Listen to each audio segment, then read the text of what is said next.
भविष्य का समय जब पृथ्वी पूरी तरह से नष्ट हो चुकी है और इंसानों के रहने लायक नहीं बची है। अब कुछ इंसान मिलकर एक नए प्लेनेट केपलर 209 पर रहने चले जाते हैं, मगर समय के साथ वे पाते हैं कि वे इस नए ग्रह की हैवी रेडिएशन के कारण बच्चे पैदा नहीं कर पा रहे हैं और अगर ऐसा ही रहा तो इंसान हमेशा के लिए ब्रह्मांड से विलुप्त हो जाएंगे। मगर चूंकि समय के साथ वे खुद को टेक्निकली काफी इवॉल्व कर चुके हैं, तो वे फैसला करते हैं कि अब से वे पृथ्वी को वापस से देखने जाएंगे कि क्या अब वहां का वातावरण जीवन के अनुरूप हो गया है। अब पहले पृथ्वी पर यूलिसिस 1 प्रोग्राम भेजा जाता है, मगर उनका शिप लैंड होने के बाद गुम हो गया और अब यूलिसिस 2 शिप पृथ्वी पर जा रहा है, जहां ब्लेक अपने 2 और एस्ट्रोनॉट्स के साथ मिलकर पृथ्वी पर आई है। मगर अब जैसे ही उनका स्पेसशिप पृथ्वी के वातावरण में प्रवेश करता है, वैसे ही उसमें आग लग जाती है और वो नीचे की तरफ गिरते हुए पानी में जाकर क्रैश हो जाता है। यहाँ ब्लेक पानी से निकलकर पाती है कि उनके बाकी के सारे मेंबर्स मारे जा चुके हैं और उसके अलावा सिर्फ टकर ही जिंदा बचा है और वो भी काफी घायल है। यहाँ ब्लेक टकर को बताती है कि अब वो यहाँ सांस ले सकते हैं और रेडिएशन भी अब अर्थ के वातावरण से खत्म हो चुकी है, सो वे लोग अब बाहर जाकर एनवायरनमेंट की स्टडी कर सकते हैं। अब ब्लेक बाहर जाती है, जहाँ वो पाती है कि अब यहाँ हर दिन 2 बार बाढ़ आती है और काफी कोहरा भी छा जाता है। वहीं ब्लेक को बाहर कई जीव भी मिलते हैं जो कि अपनी तादाद बढ़ा पाने में सक्षम थे, मगर अब तक फिर से तूफान आ जाता है और टकर प्लेन को बोलता है कि उसे जल्दी से वापस आना चाहिए और वो उसके लिए एक फ्लेयर गन भी फायर करता है, जिसे देखकर ब्लेक वापस से आने लगती है। मगर अब टकर को अपनी स्पेसशिप के आसपास कुछ हलचल महसूस होती है और इतने में ही कुछ लोग उस पर अटैक कर देते हैं। वहीं ब्लेक को यही सब रेडियो पर सुनाई दे रहा था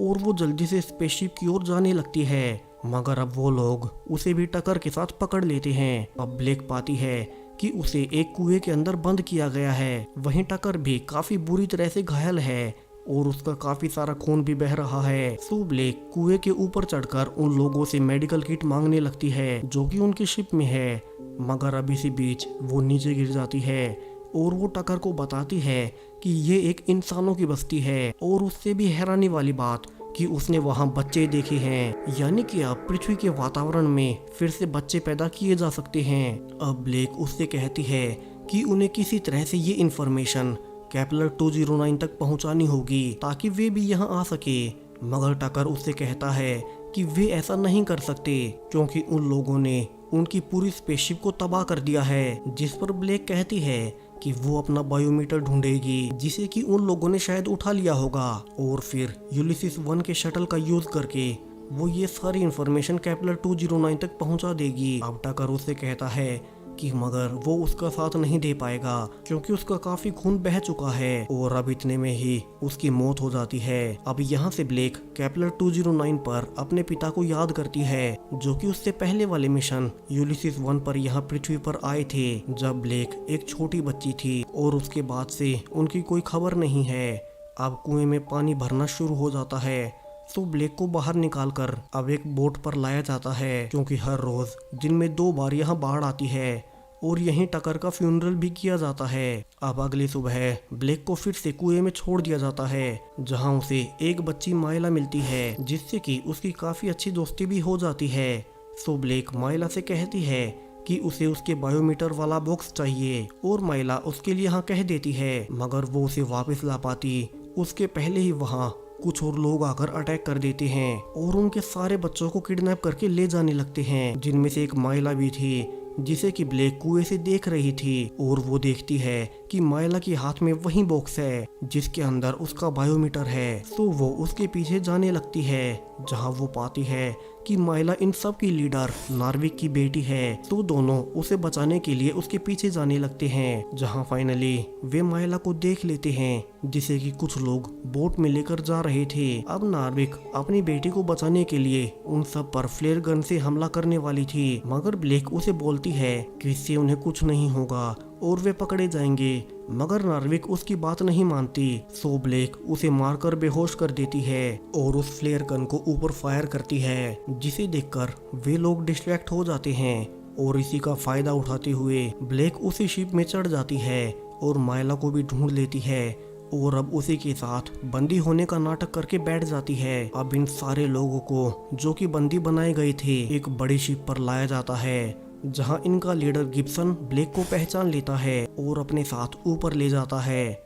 और यहाँ से रिवील होता है कि ये सारे लोग जो यहाँ शिप पर रहते हैं ये सब के सब केपलर 209 से आए हुए पहले मिशन से है। और जिन लोगों को बंदी बनाकर यहाँ लाया गया है उन्हें मर्स कहा जाता है। मर्स वे लोग हैं जो कि पृथ्वी के वातावरण में सरवाइव कर गए और यहीं रहकर जिंदा रहे। और मर्स यानी कि कीचड़, ये नाम इन लोगों को केपलर से आए हुए लोगों ने दिया है जो कि मानते हैं कि ये लोग सभ्य नहीं हैं और अपने आप को इनसे ऊपर मानते हैं। अब यहाँ गिब्सन ब्लेक को बताता है कि उसने उसे बहुत छोटी को देखा था जब उसके पिता के साथ वो यूलिसिस 1 के मिशन पर पृथ्वी पर आया था। और उसके पिता की यहाँ आने के बाद एक विद्रोह में मौत हो गई और इन्हीं मर्स लोगों ने उसके पिता को मार डाला था। यहाँ वो उसे अपने बेटे और उसकी माँ से मिलवाता है और बताता है कि उसने उसे गोद लिया है। यहाँ ब्लेक गिब्सन को बताती है कि केपलर ग्रह पर हर प्रकार की रिप्रोडक्शन टेक्नोलॉजी फेल हो चुकी है और वे लोग अब वहाँ बच्चे पैदा नहीं कर पा रहे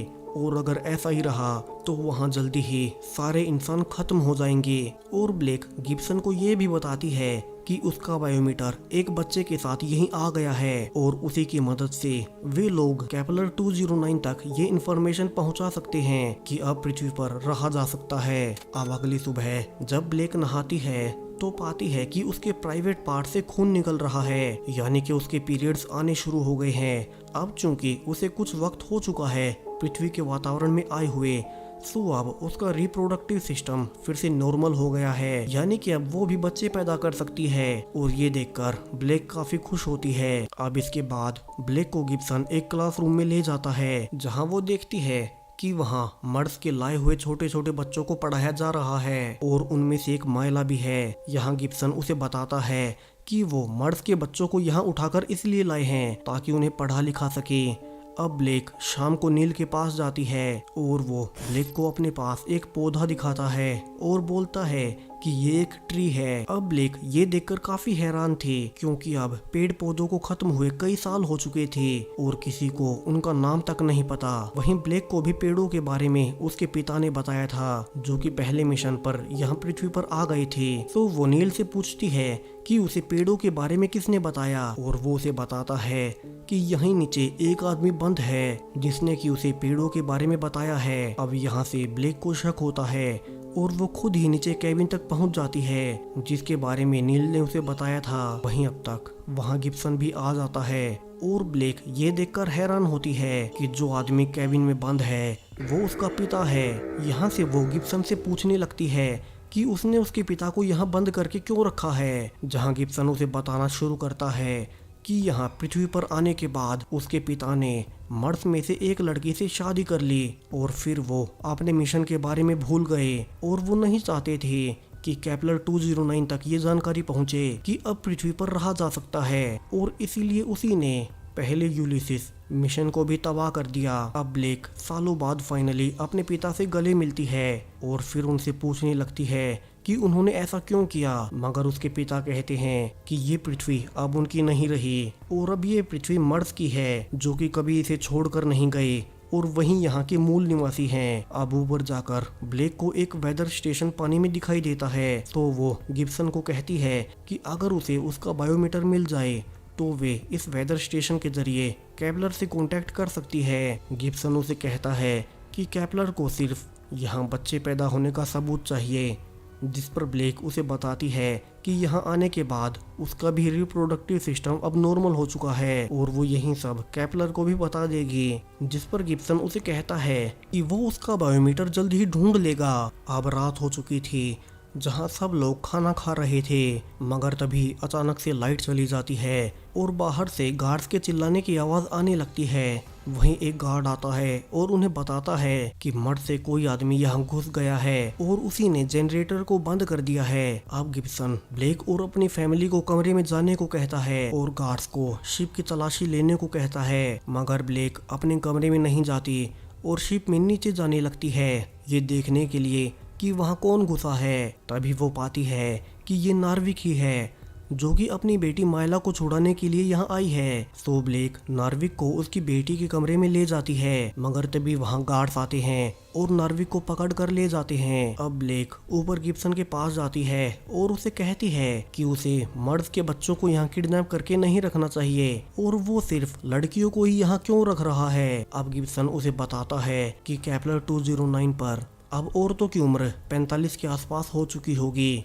और जब तक वे पृथ्वी पर आएंगी तब तक वे बच्चे पैदा करने लायक बचेंगी ही नहीं। सो इसीलिए वो उन मर्द की लड़कियों को यहाँ रख रहा है जिनसे कि बाद में वो रिप्रोडक्शन करवा सके। यहाँ ब्लेक गिब्सन को कहती है कि ये सब गलत है, मगर अब गिब्सन को उसका बायोमीटर मिल गया है और वो कल सुबह ब्लेक के साथ जाकर केपलर को सारी जानकारी भेज देगा। अब ब्लेक वापस से अपने कमरे में आती है जहाँ उसे माइला अपनी अलमारी में छुपी मिलती है और वो उसे लेकर उसकी माँ के पास जाती है जिसे कि बाकी लोगों के साथ कैद किया गया था। अब ब्लेक उन सबको वहाँ से छुड़ा लेती है और वहाँ से भगा देती है और फिर वो अपने पिता के कमरे में आती है जहाँ उन्हें बताती है कि गिब्सन के पास उनका बायोमीटर है। यहाँ से वे देखते भी हैं कि गिब्सन अपने बेटे नील और उसकी माँ को लेकर उसी वेदर स्टेशन जा रहे हैं ताकि वे सारी इन्फॉर्मेशन को केपलर तक पहुँचा सके। यहाँ उसका पिता ब्लेक को कहता है कि अगर ये जानकारी केपलर तक पहुँच गई तो वे सब के सब यहाँ आ जाएंगे और सारे मर्द को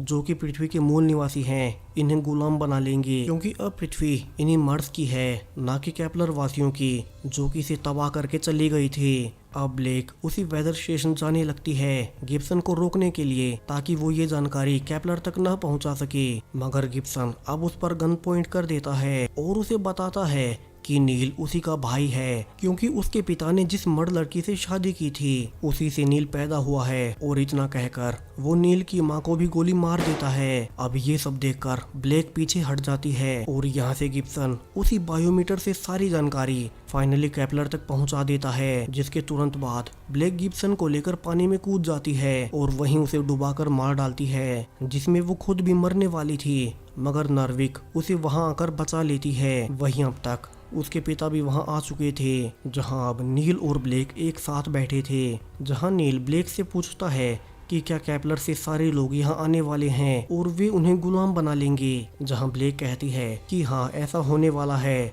मगर उन्हें आने वाले खतरे के लिए तैयारी करनी होगी। और इसी के साथ ये कहानी यहीं खत्म हो जाती है। तो वीडियो पसंद आया हो तो लाइक जरूर से करें। Thank you.